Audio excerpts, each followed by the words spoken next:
नमस्कार बच्चों, आज हम आपको बहुत इम्पोर्टेंट क्वेश्चन बताने वाले हैं। देखिए, स्क्वायर रूट की कैलकुलेट करने की ज़रूरत हमें बार बार पड़ती है और हम स्क्वायर रूट कैलकुलेट करने में थोड़े घबराते भी हैं। तो मैं आपको ट्रिक्स बता देता हूं, जितनी भी ट्रिक होती हैं। तो ये कुल 3 ट्रिक हैं वैसे, तो मैं तीनों ट्रिक आपको एक ही वीडियो में बता देता हूं, जिससे कि आपको अब बार बार अधिक वीडियो देखने की आवश्यकता नहीं होगी। तो चलिए हम बताते हैं। तो देखिए, हमने कोई नंबर लिया पहले 87, तो ये आपकी है ट्रिक नंबर 1 है। तो आपकी ट्रिक नंबर ये 1 हो गई।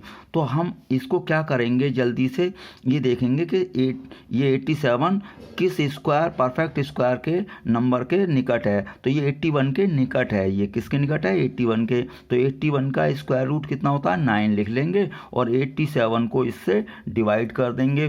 तो ये आपका डिवाइड करके आया 9.66। अब क्या करेंगे, इसको इसमें प्लस कर देंगे। तो ये प्लस करने से आ जाएगा 18.66। अब कुछ नहीं करना, 2 से आपको भाग कर देना है। तो ये 9.33 आपका वर्गमूल आ जाएगा। अब एक नंबर और ले लेते हैं, जैसे 95 मैंने लिया। अब 95 किस परफेक्ट स्क्वायर नंबर के निकट है? 100 के। तो 100 का वर्गमूल कितना हुआ? 10। अब 95 को आप क्या कर देंगे? 10 से भाग कर देंगे। तो ये कितना आएगा? 9.5। और इस 10 को जिससे भाग किया होता है उसे इसमें प्लस करेंगे। तो ये हो जाएगा 19.5 हो जाएगा। अब 19.5 को 2 से भाग करेंगे। तो ये 2 9 18 और 2 7 14, 2 5 10। तो ये आपका बिल्कुल सही आंसर है, आप कैलकुलेटर से चेक कर सकते हैं। तो चलिए अब ट्रिक नंबर 2 देखते हैं। तो ट्रिक नंबर 2, तो ट्रिक नंबर 2 के लिए कोई नंबर ले रहे हैं हम। जैसे मान लीजिए मैंने 83 ले लिया।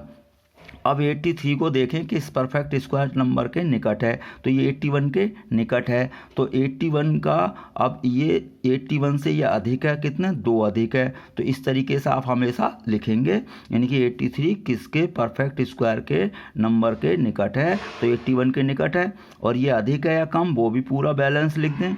तो 81 और 2 83 हो गए। अब आप इसका 81 का स्क्वायर रूट लिखेंगे, कितना? 9 जो भी है। अब ये प्लस है साइन, तो प्लस लिखेंगे और ये 2 आएगा आपका। और अपॉन में क्या करेंगे, इस अंक का दुगना करके आपको लिखना है और बाकी आपको सॉल्व कर देना है। जैसे 9 नेम 81 और ये 1 कितना बचेगा? 82। और 82 बटे कितना हुआ? ये 9 बचा। 9 से आप इसे डिवाइड कर दें तो ये आ जाएगा 9.11। ये बिल्कुल करेक्ट आंसर है, आप कैलकुलेटर से चेक कर सकते हैं। अब जैसे एक नंबर मान लीजिए मैंने 80 लिया होता, तो क्या करता मैं? 80 ये किस परफेक्ट स्क्वायर नंबर के निकट है? 81 के। अब ये 81 से थोड़ा कम है, एक कम है। तो अभी मैंने बताया कि पहले तो इसका पूर्ण वर्ग यानी कि वर्गमूल लिख लें, तो 9 हुआ। अब ये माइनस है तो यहाँ माइनस लिखें, वहाँ प्लस था। अब ये 1 है, वहाँ 2 था, तो ये 1 लिखेंगे और इसका दुगना लिखेंगे आप। तो ये क्या आएगा? 9 - 1/18।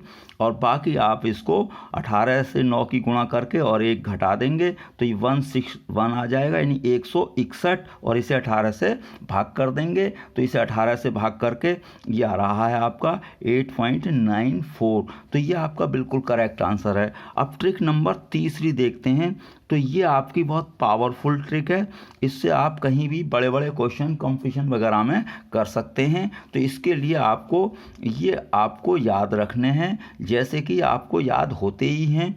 1 से 9 तक के वर्ग तो सभी को ही याद होते हैं, तो आप भी याद कर लें। तो यहाँ से इनकी हेल्प ली जाती है, फिर बड़ी बड़ी संख्याओं के वर्गमूल आप बड़े आराम से मौखिक कर सकते हैं। जैसे कि मैंने 2209 लिया। अब 2209 लिया तो इसमें आखिर का अंक देखते हैं, कितना है? 9। अब 9 देखेंगे कहाँ आ रहा है। तो देखो 9 एक तो यहाँ आ रहा है, किसके वर्ग में आ रहा है? 3 के। तो एक तो मैंने 3 उतार लिया। और किसके वर्ग में आ सकता है 9? 49 यानी 7 के वर्ग में आ सकता है। तो 7 को भी उतार लिया मैंने, उतार लिए। अब क्या करना है, यानी कि आप समझ गए। आखिरी अंक, देखिए इसमें हर अंक 2 बार है, आप ध्यान से देखें, मतलब इसमें हर एक अंक 2 बार है। देखिए 1 यहाँ पर भी है, यहाँ पर भी है नहीं, 4 यहाँ पर भी है और देखिए यहाँ पर भी है। तो इस तरीके से 2 बार है। तो मैं यहाँ पर ये देखूंगा कि आखिरी अंक कहाँ कहाँ है। 3 के स्क्वायर में तो 3 उतार लूँगा और जो आगे है जैसे 7 का स्क्वायर है तो 7 भी उतार लूँगा। अब उतार लिया, उसके बाद 2 अंक आप छोड़ दें, बिल्कुल 2 अंक छोड़ दें, इन्हें आप भूल जाएं। अब इस 22 को देखें कि ये किस पूर्ण वर्ग संख्या से छोटा है। तो 22 इसमें किस से छोटा है, आपका इससे छोटा है, 25 से छोटा है, और बड़ा किससे है, 16 से। तो 16 से बड़ा है तो 16 पहले लिख लें, और 25 से छोटा है 25 ऐसे लिख लें। यानी कि ये किससे बड़ा है, ये 16 से बड़ा है, या इससे छोटी पूर्ण वर्ग संख्या क्या है आपकी, 16 है, ऐसे समझ लें। तो जो पूर्ण वर्ग संख्या इससे जो छोटी होगी उसका वर्गमूल यहाँ लिखा जाएगा दोनों जगह। जैसे 16 है तो 16 का वर्गमूल क्या हुआ, 4, दोनों जगह लिख दें। अब डिसाइड ये करना है कि 2 आंसर हो गए, तो इसमें से सही कौन सा है। तो सही चुनने के लिए अब ये देखेंगे, जैसे 22 को हमने 2 पूर्ण वर्ग संख्याओं के बीच में कर दिया है, तो कौन सी संख्या के ये 22 ज़्यादा निकट है। भाई 16 से तो ये 6 अधिक है, और 25 से केवल 3 अधिक है, तो 25 के निकट है। तो 25 के निकट है, यानी कि इन दोनों संख्याओं में किसके निकट है, इस 25 के। तो बड़ी वाली संख्या के ये चूंकि निकट है, तो इसका आंसर या क्या होगा, इन दोनों में से बड़ा वाला होगा। तो इसका मतलब 2209 का वर्गमूल आपका कितना हो गया, 47 हो गया। एक बार और समझें, तो चलिए दूसरा नंबर लेके समझ लें। तो देखिए 2916 लिया। सबसे पहले आपका काम मैंने बताया क्या करना है, कि इसमें किस पूर्ण वर्ग संख्या के में आ रहा है 6। तो देखिए 6 जो आएगा 4 के वर्ग में भी आएगा और 6 के वर्ग में भी आएगा। तो आप छोटा वाला पहले लिख लें, यानी कि 4 का वर्ग कितना है आपका, 16 आया। तो 4 यहाँ पर आपने लिख लिया है नहीं।